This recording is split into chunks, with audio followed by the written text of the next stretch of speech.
Just a moment, because he may be on as a attendee.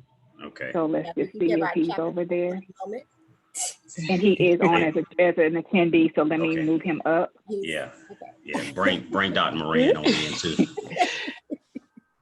There he is.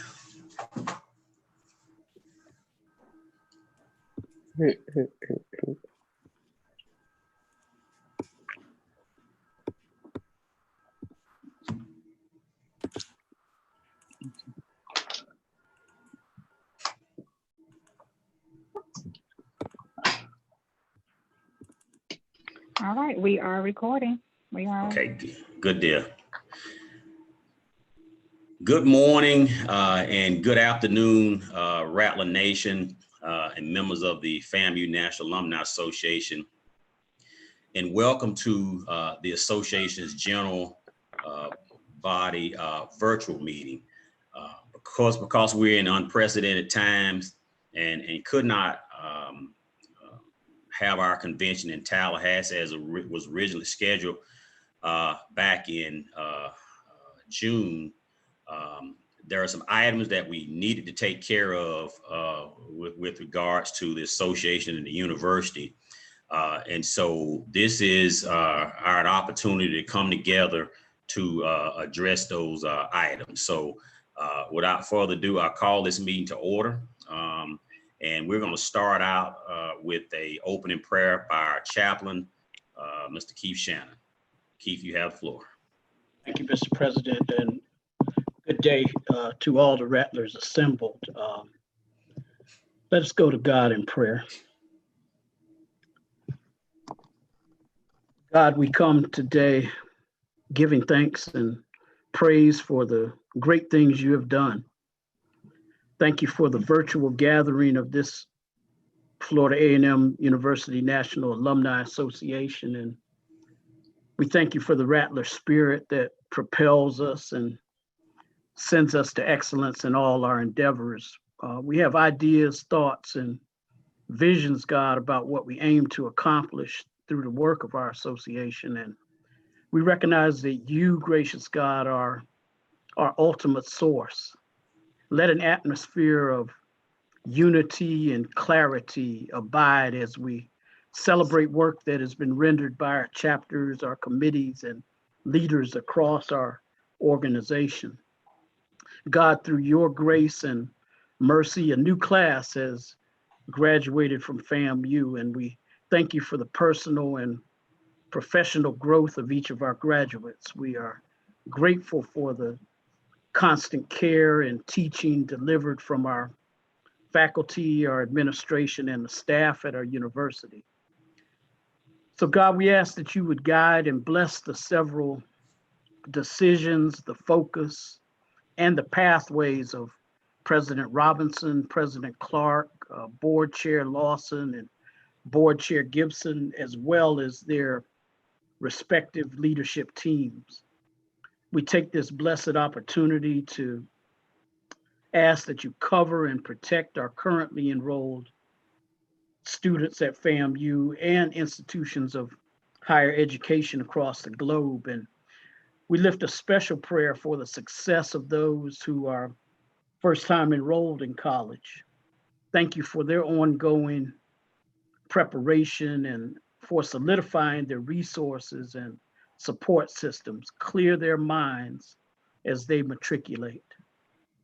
God, continue to reveal to us the purpose in this pandemic. We thank you for each and every seat that has been filled virtually here today. And we ask that you would continue to bring forth and merge our collective skills and talents and abilities as we work towards a common cause. Show us just how to navigate, God, the uncharted waters that the president just spoke about as we strive to educate and uplift and secure brighter and more substantive days for our communities and this nation and indeed the world. Lord, you know our world is filled with obstacles and situations and struggles that seem to be insurmountable, but we trust and believe that you have all solutions that we seek in the palm of your mighty hands. So thank you for providing us a continued way to access you. We are saddened today that many rattlers and several of our family members have gone home to glory since this body last convened. And God, we solemnly thank you for providing these necessary moments to reflect and commend their work. And we stand courageously upon the strength and legacy that lives among us, God. Thank you for governing the seasons and progress of our lives, and allow your righteousness to transcend every move we make. Remind us of who we are and where we've come from, and also where we're going. Steer our intentions and bless our meeting today, and make every moment count. Now, gracious God, would you be in our heads and in our thinking, and in our hands and in our doing, and in our hearts and in our loving, and in our feet, in our going, as we plow the fields ahead for this Rattler Nation. Amen. Amen. Thank you, Brother Chaplain. Okay, next we will go to the roll call of chapters, and that'll be conducted by Ms. Angelia Williams, who's our recording secretary. Angie, you have the floor. Hello, can you hear me? Yes. Okay, great. All right. As I call your chapter name, if you would please say here or present. Yeah. Alachua County. So Angie, they won't be able to say anything. Just go ahead and call them off. Okay, all right. Sorry about that. Everyone's muted. All right, so I'll call everybody that we have here listed that is registered. Alachua County, Birmingham Metro, Broward County, Capital City, Central Mississippi, Central Ohio, Charlotte Metro, Columbia, South Carolina, Dallas, Fort Worth, Duval County, Gadsden County, Greater Cleveland, Greater Orlando, Houston, Indianapolis, J.R.E. Lee, Kentucky, Las Vegas, Leon County, Los Angeles, Marion County, Massachusetts, Metro Atlanta, Miami-Dade, Montgomery, Northern Virginia, Northwest Virginia, Ocala, Marion area, Okaloosa, Walton, Orlando, Polk County, Sarasota, Manatee, South Pinellas, St. Petersburg, Southern California, Southwest Tennessee, St. Lucie County, Tampa, Washington, D.C. We also have a couple others here that did not put their chapters, but I believe they're all present and accounted for. Okay, all right. Okay, thank you much for that roll call of chapters that are present, and these are individuals that actually registered for the convention. Okay, next up will be the presidential overview. Couple of things I want to put out to you is, and before we change the slide, first thing is the no in-person meeting order is still in place. We can't lift it right now in light of what's going on. And I know there are a lot of chapters that want to deal with student send-offs. And what I'll say is, if you can figure out a way to conduct that student send-off virtually, just as you do your chapter meetings, pull that together. Also, if you can figure out if you got goodies for them, either mail it to them, or you can figure out a way to have some kind of drive-by pickup of those items. But as that order still stands, no chapters, no regions should be meeting in person. As some of you may have seen fall sports at the university is canceled, and more in particular football. We will follow the guidance of our university as we start to move forward with the future of athletics. But right now, there will be no fall football schedule.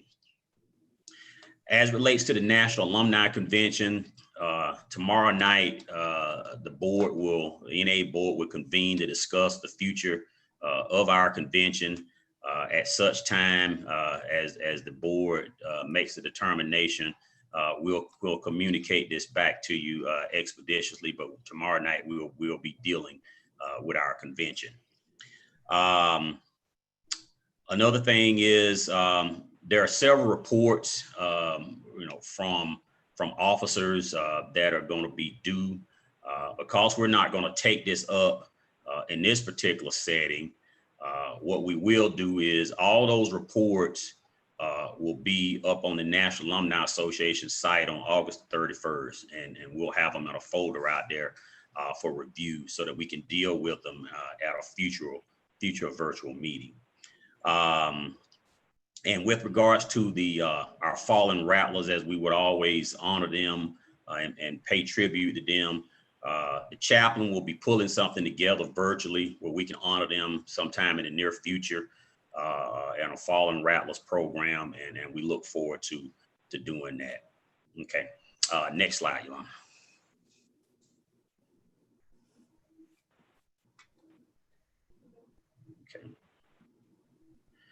Okay, I want to give you an update on the membership drive that we just kicked off on June the 7th and 27th. And let me say, outstanding job first to the board and all the work that this board does to put in play to provide leadership and guidance to the entire association, and also to the membership committee that pulled this together and started it off.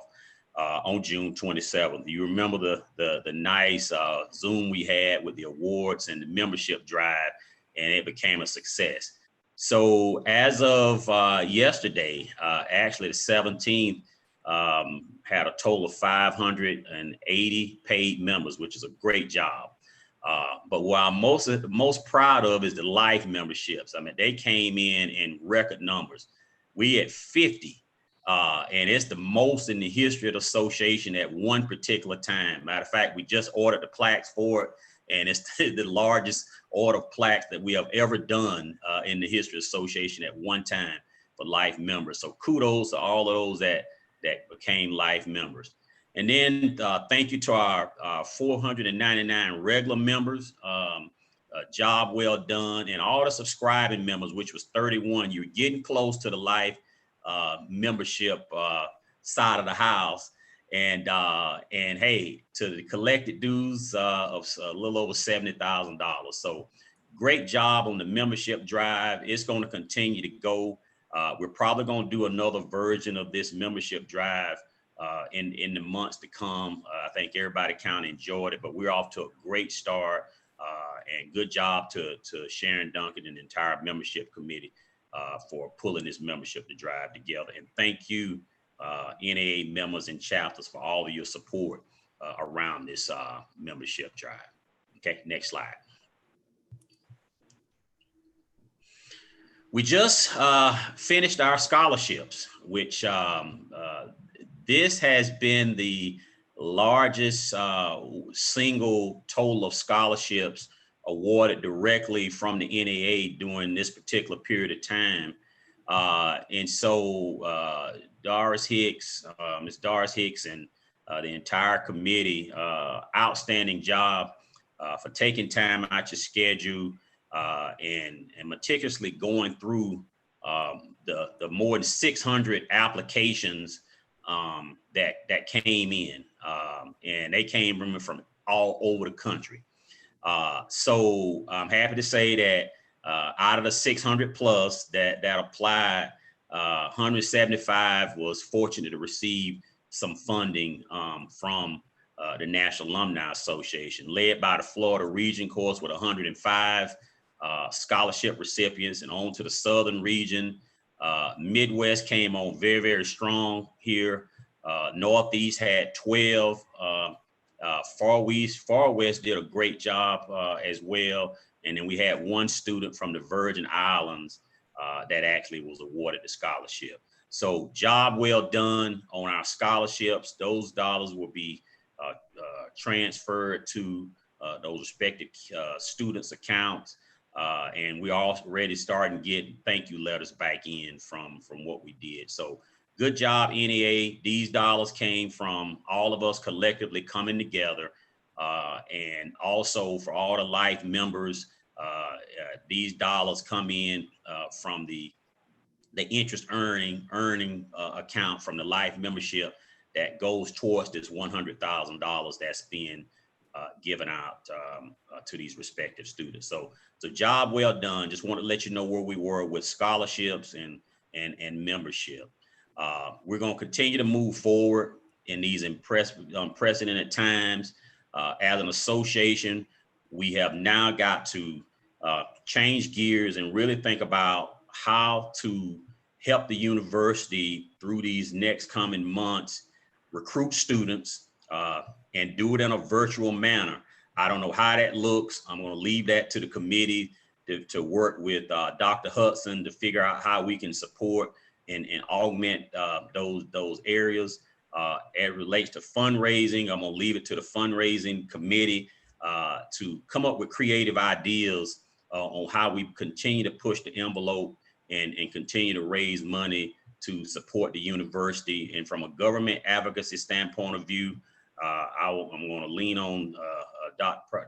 Collins, past President Collins, and her committee to figure out how to work with the university for those legislative priorities that Dr. Robinson will have to move FAMU forward. So in these coming months, we're going to have to get very, very creative. I foresee us getting very, very creative.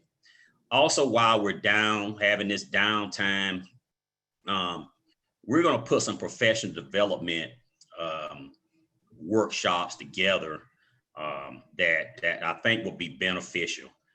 Some historical stuff I think that will be good, and some personal professional development type sessions, doing some workshops with chapter presidents, with our regions. And we're going to take this time to, as we don't have much to do during this fall, to take a reset on this association, take a step back and figure out how we do business going forward. We're still better than anybody in the country, both PWIs and HBCUs, in the way that we do business. Hence all the accolades we get as an association, and it's cause of everybody out here, all the work that the chapters are doing, and bringing in new members and getting engaged. We just do it a lot differently here at FAMU, and I can't explain it to the world. They ask how we do it. You know, it's a rattler thing, and they would not understand. And so we're going to continue to move this association forward, and we got to do it in lockstep as a team, and just keep our eyes on Mother FAMU, because she needs us and we shall not forsake her. Okay, so next we're going to get ready to move into these action items, and let me set the table for this. The items that's got to be done are very, very important. And of course, one in particular, that we've got to get to the Board of Trustees is this budget. So just knowing that, and we're going to deal with the budget, we're going to deal with the bylaws, and we're going to deal with the election committee. So first up, let's go into the election committee, and Yolanda, if you can show that slide. Pursuant to our bylaws, in year 2, we have to put in place a committee to carry out the elections for our 2021 election year. And here are the names that are being proposed for you to vote on after we call the meeting to adjournment or recess. But these are the names, led, of course, by Carmen Cummings, who's done this for some time now, as we have started to conduct our elections virtually. with a mail, with a snail mail twist to it. So she knows how to do it. And then the rest of the committee will have representation from every region, and will be made up of the members at large. Okay, so that's what you'll see on the ballot when you get it, and you can vote it yes or no. But this is the committee that's being pushed forward, that will put together a timeline to get to next year's election and make it smooth and successful. Okay.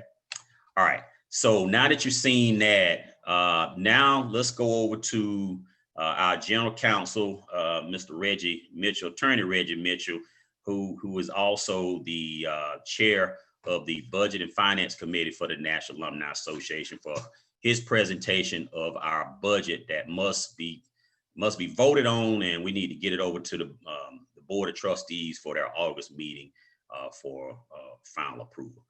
Attorney Mitchell, Budget Chair Mitchell, you have the floor, sir. You got to unmute. There you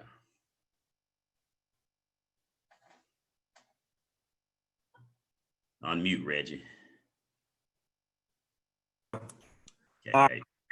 Got to figure where it's located when the screen is shared. Good afternoon, everyone.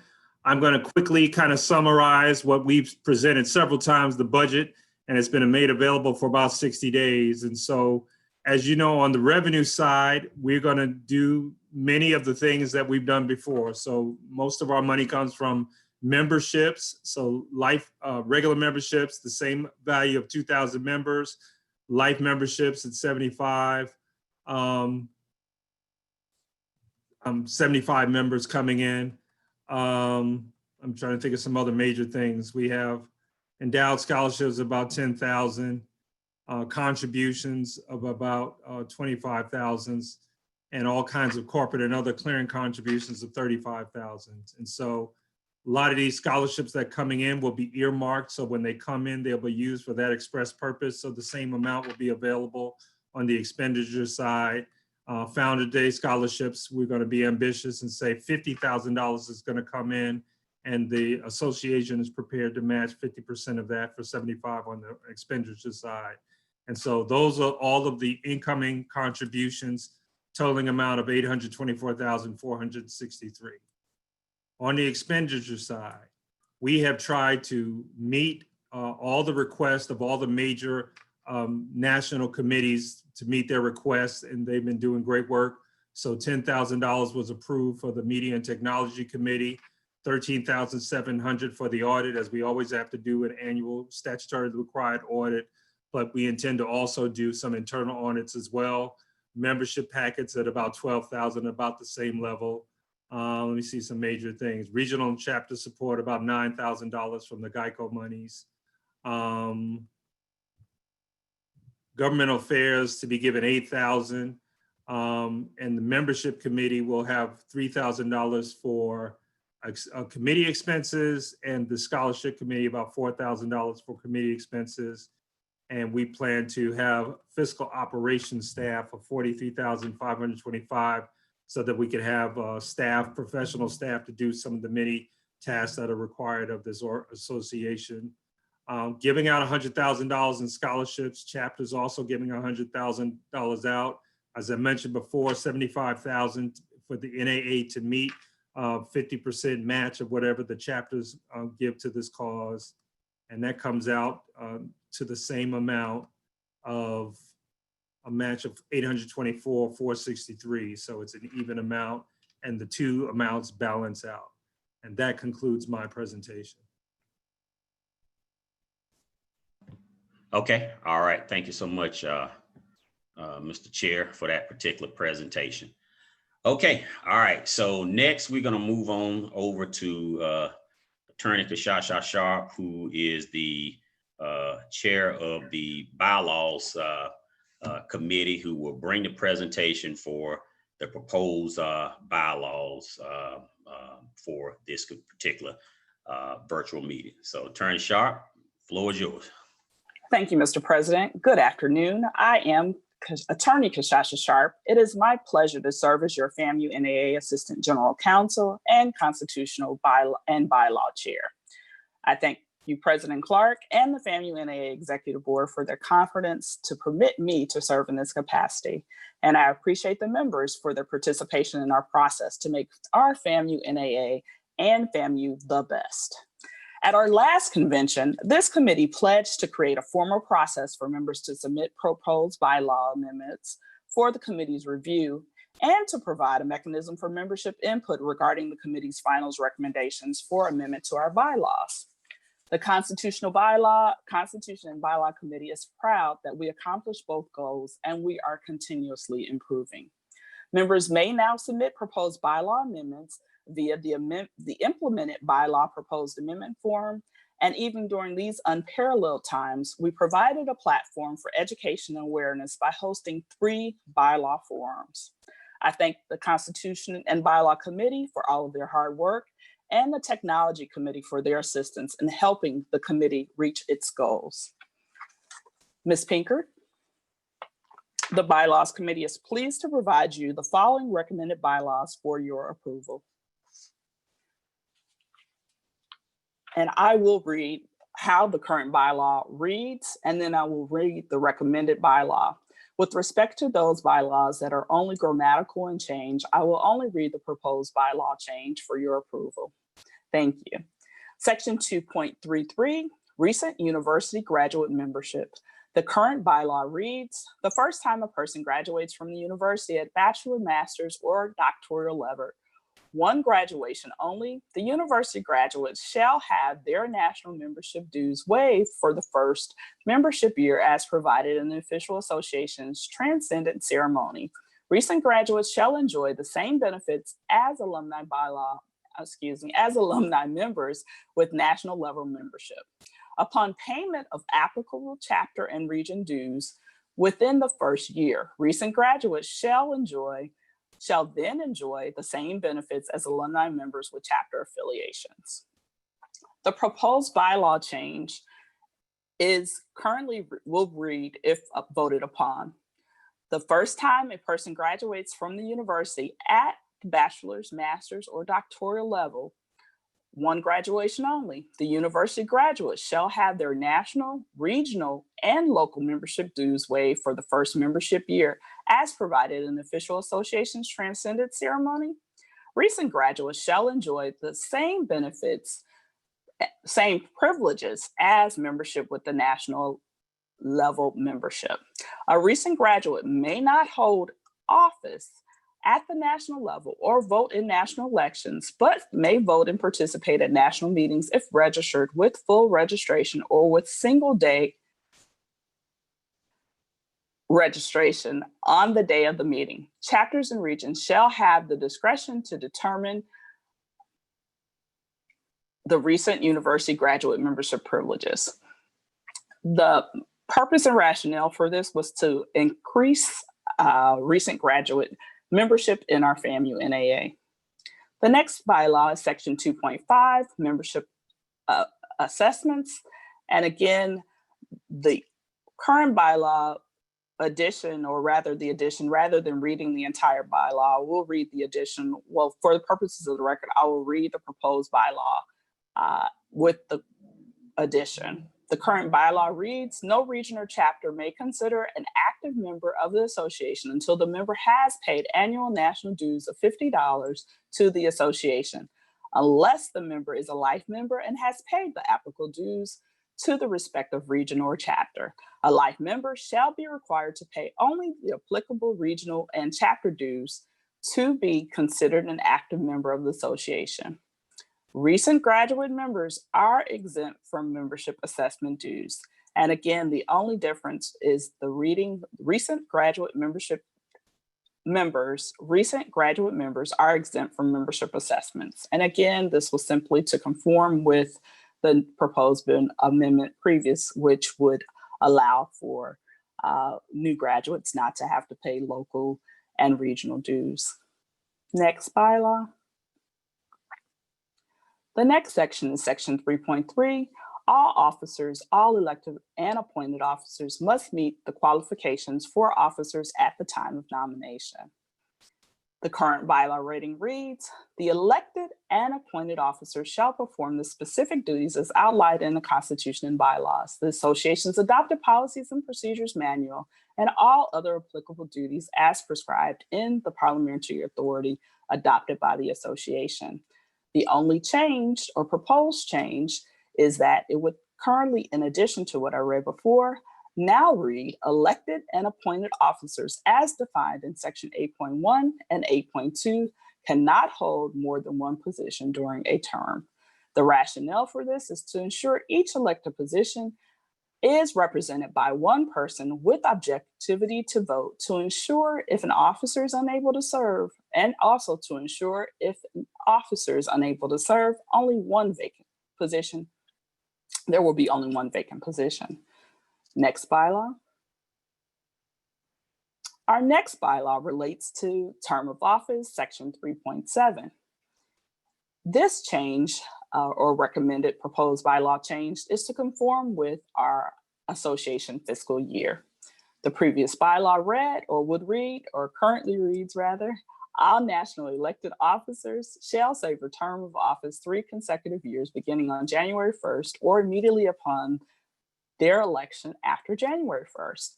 The proposed bylaw change would read, all national elected officers shall serve a term of office of 3 consecutive years beginning on July 1st or immediately upon their election after July 1st. And again, this is simply to conform with our fiscal year.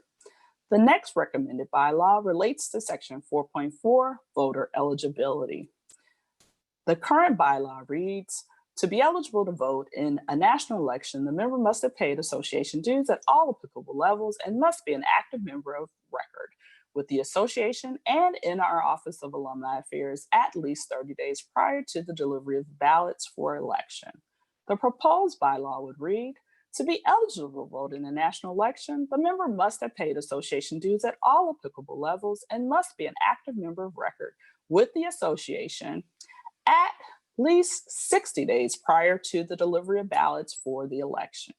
Again, the purpose or rationale for this bylaw is to make our election process more efficient, conform with what's currently done, to add an additional 30 days to produce the ballot, and an initial 30 days to allow for the committee members to verify membership at whether or not the member is financial at each level, national, regional, and local. The next bylaw was a new proposed bylaw, which would relate to section 4.41 and voter eligibility. Again, this is to conform and coincide with our current practice and to allow for 30 days to certify financial members and to allow 30 days to produce the ballot. The proposed bylaw, new bylaw would read, to be eligible to vote, life members must have paid their life membership dues in full at least 60 days prior to delivery of the ballot. Proceed to the next bylaw change. The next bylaw change relates to section 5.2, first vice president's duties. The current bylaw proposes or reads that the first vice president duties serve as coordinator for the annual spring meeting and national convention of the association. The proposed change would read, the proposed change to the bylaw would read, serves as a coordinator for the annual spring meeting and as an ex-official member of the national convention of the association. The purpose for this bylaw is to promote continuity for the annual convention leadership. The next bylaw proposed change relates also to section 5.2, the first vice president duties. This would eliminate the duty where it currently reads, reviews all contracts with the president and general counsel. And again, this is to eliminate unnecessary duty and to make the bylaws consistent with what are the current practices. The next proposed bylaw also relates to section 5.2, the first vice president duty, and this would eliminate this particular duty, which currently reads, serves as liaison for the Florida region with the responsibility of providing overall support and assistance as needed to improve membership and chapter participation. Again, this bylaw rationale is to ensure equitable region representation and to eliminate duplication of the duties as regional vice presidents serve in this capacity. And if we look at the next bylaw, which is the second vice president duties, section 5.3, this also would eliminate the second vice president's duty, similar to the first vice president's duty, and it eliminates the duty to serve as liaison to the Northeast region with the responsibility of providing overall support and assistance as needed to improve membership and chapter participation. Again, this would eliminate and ensure equitable region representation and eliminate duplication of the duties as we know the regional vice presidents currently serve in this capacity. As it relates to the proposed bylaw change for 5.4, similarly with respect to the third vice president's duties, we are recommending that once again, this particular duty be removed, and it currently reads, serves as liaison to the Southern region with the responsibility of providing overall support and assistance as needed to improve membership and chapter participation. The next bylaw proposed change relates to a new amendment, section 6.6, which the goal is to implement a historian position. And for this particular bylaw, it relates to adding historian qualifications. The new bylaw would read, active, dues-paying member of the association, working knowledge or willingness to learn the history of the university and association, ability to organize, analyze, and archive data and interpret its authenticity and significance. Scroll up, please. Thank you. Serve as the historian committee as established, organize, maintain, and archive association historical records, maintain material produced by the association throughout the year, document association achievements through the year, and provide historical information to the association members as needed.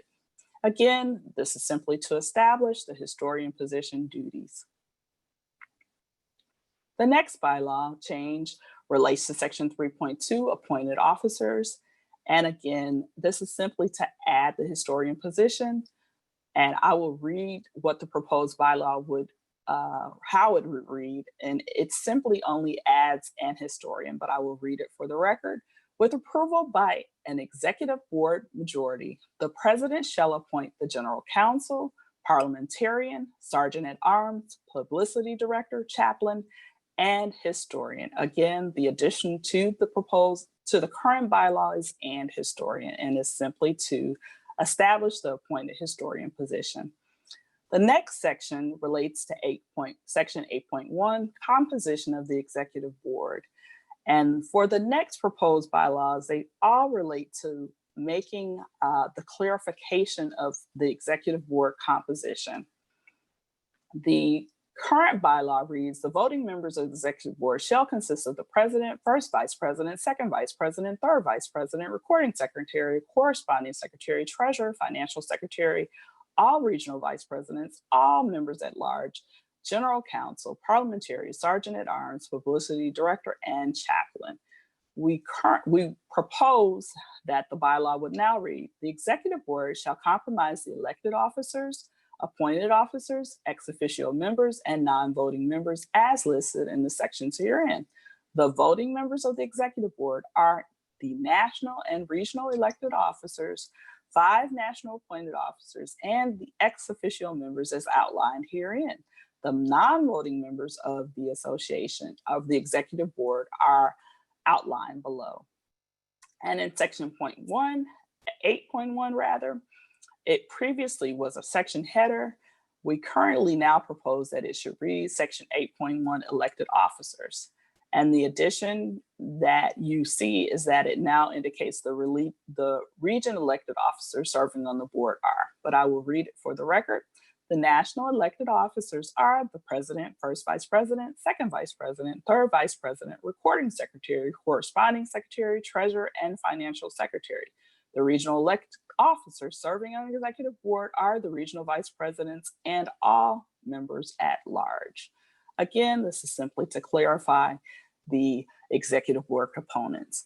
The next section you see, there is an additional separation. It previously was contained in section 8.1 and 8.2. We now are clarifying section 8.12 to read appointed officers. The national appointed officers of the executive board with voting rights shall be the general counsel, parliamentary, sergeant at arms, publicity director, and chaplain. The next section simply was to clarify a heading and make it say section 8.13, ex officio members. The next section, 8.3, university and paid staff as members. We again are clarifying section 8.14 now will now read, if voted upon, non-voting members, the executive directors of the alumni affairs, the historian, it now adds historian, and paid staff of the association shall be non-voting members of the executive board. Again, this was to clarify the composition as well as to add historian position as a non-voting member. Section 8.4, simply we changed now to section 8.2 to provide as indicating executive board duties and powers.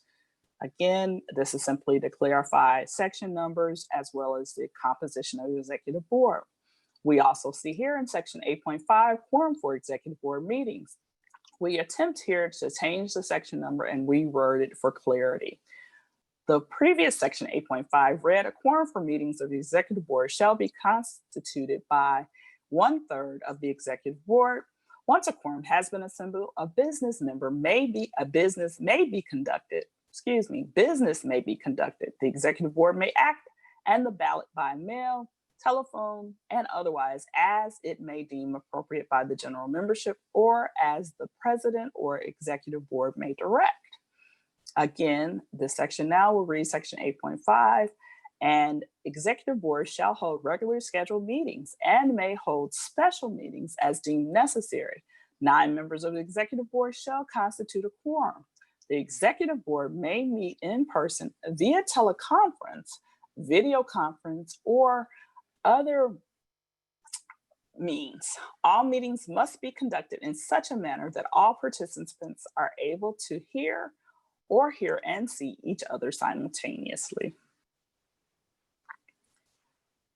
The next section is an additional section, again, for clarification, section 8.31, regularly scheduled meetings. It is now to clarify that the executive board shall meet at least bi-monthly. The president shall establish the schedule of the meetings. And again, this is not new bylaw, but simply clarifying wording as indicated previously in section 8.1 and 8.2. Section 8.6 is now become section 8.32, special meetings. Previously, the bylaw read, the president of the association or any executive board member may convene a special meeting of the executive board, provided that a majority of the executive board members approve and not less than 10 days written notice has been given to all executive board members prior to the date of the meeting. For all special meetings, each executive board member shall be polled and informed of, if you can scroll up and then we'll scroll back down again, proposed agenda at the time they are polled.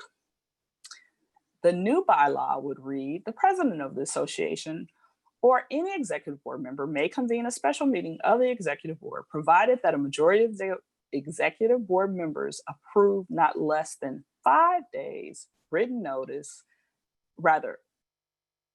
and not less than 5 days written notice has been given to all executive board members prior to the date of the meeting. Each executive board member shall be informed of the proposed agenda in the call of the meeting. And again, this simply was to add for clarification. We have clarified the rationale for this, given technology has changed and we now have better forms of communication to provide. So 5 days notice, we believe, was sufficient in terms of the recommendation. Again, now we see section 9.2 standing committees, and you will see that section 9.2 simply the following bylaw amendments relate to changing government affairs to government relations. And this is to make the committee name consistent with its function. I will read the new bylaw and how it will read. The new proposed bylaw would read, if voted upon, the following committees shall be considered as the standing committees of the association: Budget and Finance, Financial Aid and Scholarship, Membership Recruitment, Student Recruitment, Constitution and Bylaws, Fundraising, Governmental Relations, Image Building, Public Relations, Media and Technology, and Audit.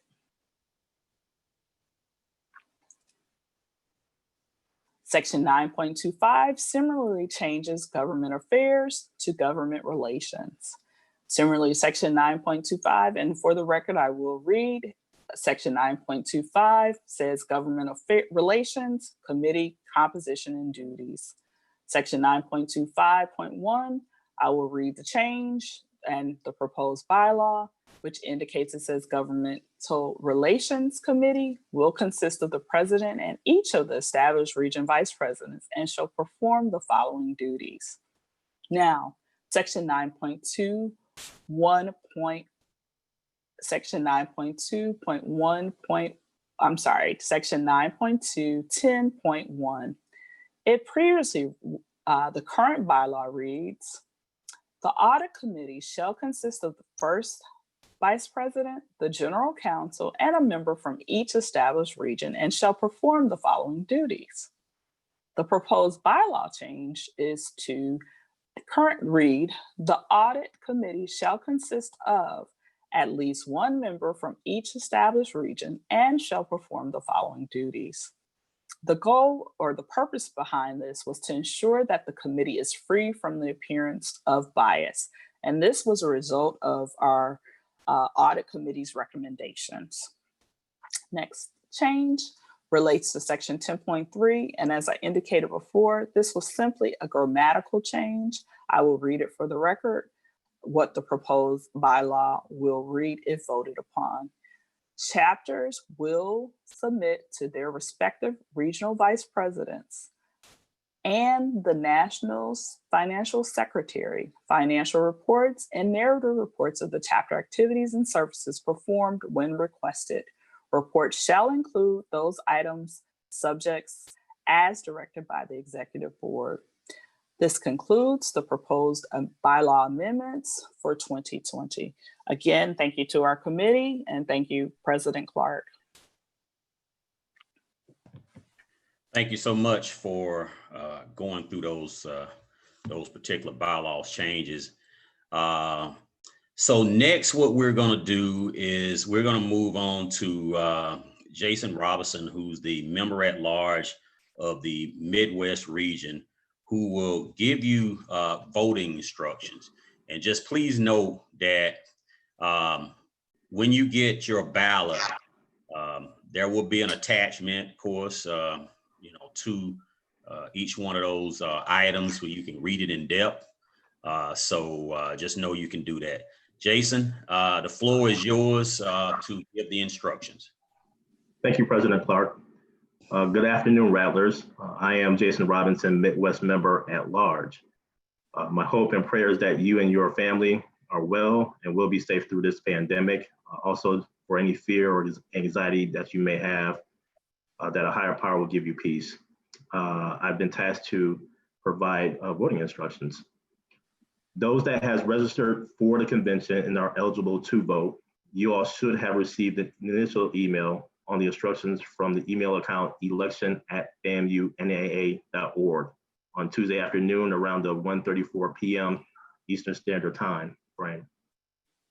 A reminder of the voting instructions was sent out yesterday around the 12:44 p.m. Eastern Standard Time frame from the no-reply@zoom.us email account.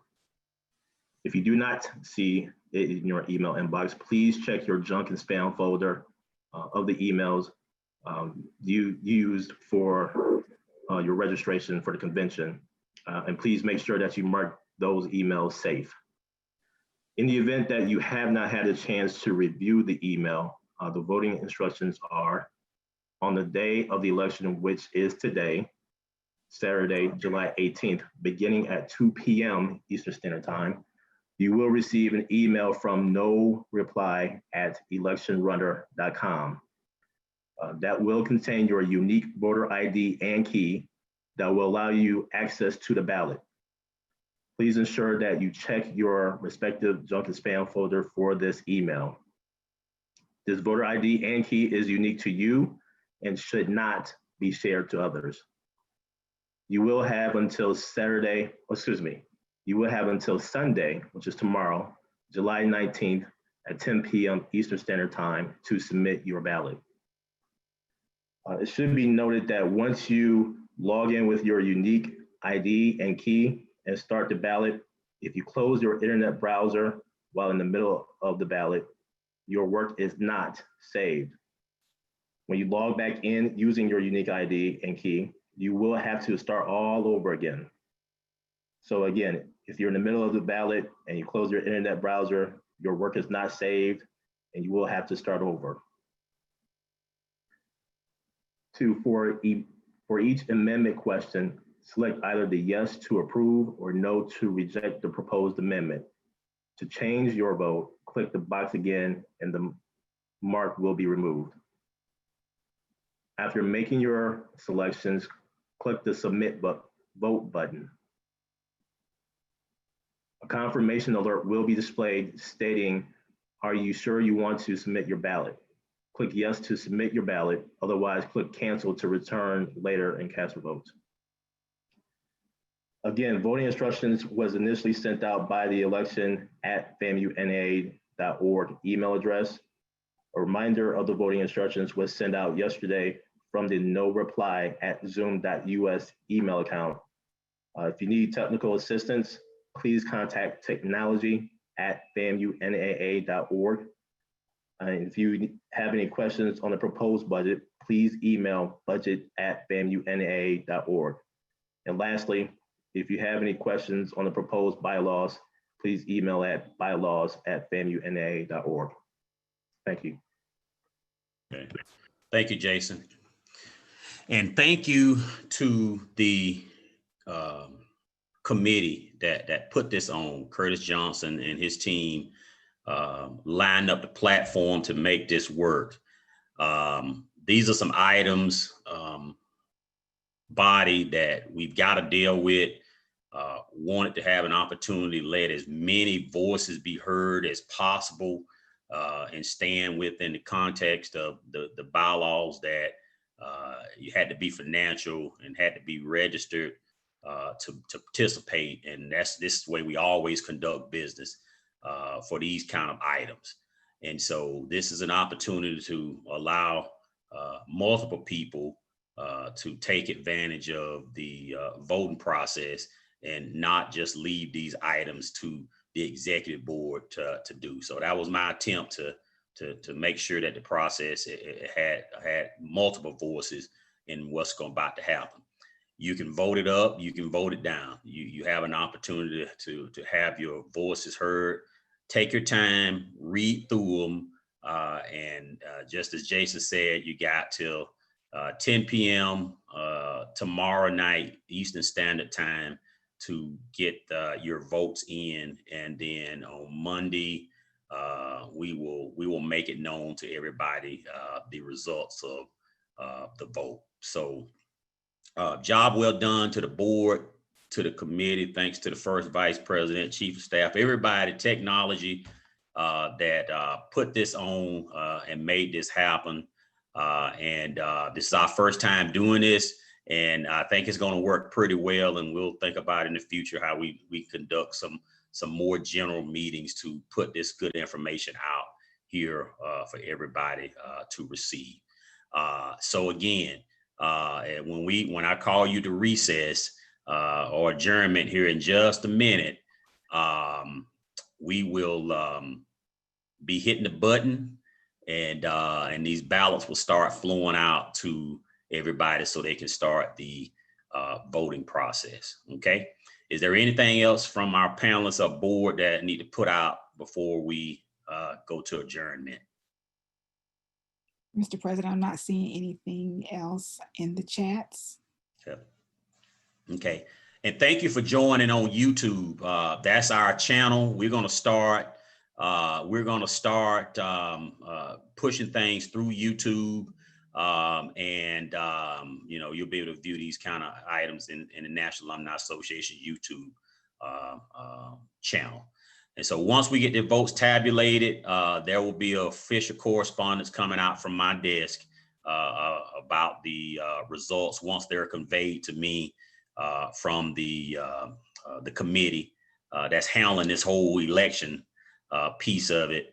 And then I'll put it out in my correspondence once I have them sometime on Monday, so we'll know how to proceed. Okay, and it'll be distributed in our normal ways through your membership and via our email, so you'll know.